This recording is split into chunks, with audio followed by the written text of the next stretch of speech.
जो ज़िमनी इलेक्शन है वो जारी हैं। इस वक्त मीरपुर आज़ाद कश्मीर में अमन जो इलेक्शन का सिलसिला है वो जारी है। अब्दुल रशीद सुलहरिया जो चीफ़ इलेक्शन कमिश्नर हैं, उन्होंने मुख्तलिफ पोलिंग स्टेशन का दौरा किया और जायज़ा भी लिया कि जो सिक्योरिटी के हवाले से जो इंतज़ामात हैं वो कैसे हैं, और पोलिंग स्टेशन के जो अंदर जो प्रेजाइडिंग ऑफिसर हैं उनसे बातचीत भी की। आप लोगों का बहुत शुक्रिया कि आप यहाँ आए, कवरेज दे रहे हैं इस पूरे इलेक्शन को। तो अल्लाह ताला आपको कामयाब करे, हमें भी कामयाब करे। सबसे पहले तो मुझे अफसोस है कि हमारे दो अजीम शख्सियात रुस्त हो गई हैं। एक तो हमारे साहब का प्राइम मिनिस्टर सिकंदर याद साहब, उनकी फैमिली से मैं करता हूँ ताज़ीयत, में कमीशन करता है। और दूसरे हमारे मौसम पाकिस्तान, वो चले गए दुनिया से, और हमारे डॉक्टर हाँ, इसलिए उनकी इंतहाई शदीद अफसोस है। इसलिए इस दुख के मौका पर चूँकि एक ड्यूटी है दे रहे हैं, वरना सच्ची बात है दिल नहीं करता बात करने का। तो हमने कोशिश की है, तो आप देख रहे हैं इंतज़ाम ठीक ही चल रहा है इंशाअल्लाह, कहीं कोई खामी तो नहीं है। मैंने मना कर दिया है, तमाम अपना जो मिनिस्टर MLA साहबान नहीं आ सकते, अगर आएंगे तो खुद नुकसान उठाएंगे वो। तो बाकी पोलिंग का टाइम 8 से 5 बजे तक है। अगर इस हादसे के अंदर जैसे हम खड़े हैं, वोटर मौजूद हैं, टाइम ख़त्म हो गया, वोट कास्ट कर सकते हैं जब तक वोट उनके पूरे नहीं होते।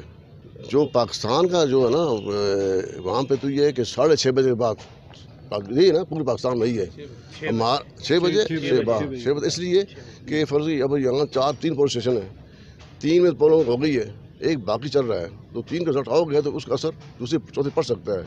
एक कंसेप्ट ये था असल, लेकिन पिछली बार हमने कहा भी है और चैनल चला दिया, 5 में 100 बार चला दिए सब। तो कोशिश यही है, सब रिक्वेस्ट यही है कि 6 बजे बाद चलाएं। वो सिर्फ लाभ में यह है कि जहाँ 5% ख्वातीन के वोट कास्ट न हो वो कदम होगा। वो भी उस सेक्शन 9 के तहत उधर KP पे में मामला हुआ था, वहाँ औरतें वोट कास्ट नहीं करती, उसी लाभ बनाया गया था, करने नहीं देते। आप बलूचिस्तान में ये बात मान लें, अगर बलूचिस्तान में ना 200 वोट कास्ट होते हैं सिर्फ, तो फिर तो सारे कदम है। बस इसलिए इजाज़त नहीं होती नहीं कि मीडिया फिर आज भी वही सूरत हाल है, वो सिर्फ प्रिजाइडिंग अफसर काम है, हमें भी इजाज़त नहीं है। हमें भी एज ए कमीशन को भी वहाँ पे प्रिजाइडिंग अफसर के बधार करने इजाज़त नहीं है, वो खुद गिनेगा, खुद आउट करेगा। जितना हम फ्री अफेयर करें तो बेहतर। जिनके खिलाफ शिकायत आई हुई हैं उनमें से बास को उन्होंने मुअत्तल कर दिया है, जो ऑफिसर जो मुलाजमीन हैं उन कार्रवाई जारी रहेगी, उसका अंजाम यकीन होगा। दौरान पोलिंग स्टेशन अगर कहीं कोई सरकारी अभी जो दौरान पोलिंग स्टेशन कभी शिकायत मिली थी, गाड़ी सरकारी थी कहीं पे, तो मैंने उसको बंदे को, मुझे पता कौन है, मैंने कहा था इन केस इंतजामिया कोई नहीं होता ना, वहाँ तोड़ दो गाड़ी को उसकी। लेकिन उसके अंदर ये नहीं कि मतलब रोड पे चलो, नहीं, यहाँ बाहर गाड़ी खड़ी, यहाँ मतलब फ्लैग लगा कर उसको कोई हक नहीं है। इस मैंने कहा है उसको, बिल्कुल किसी को खिलाफ नहीं है।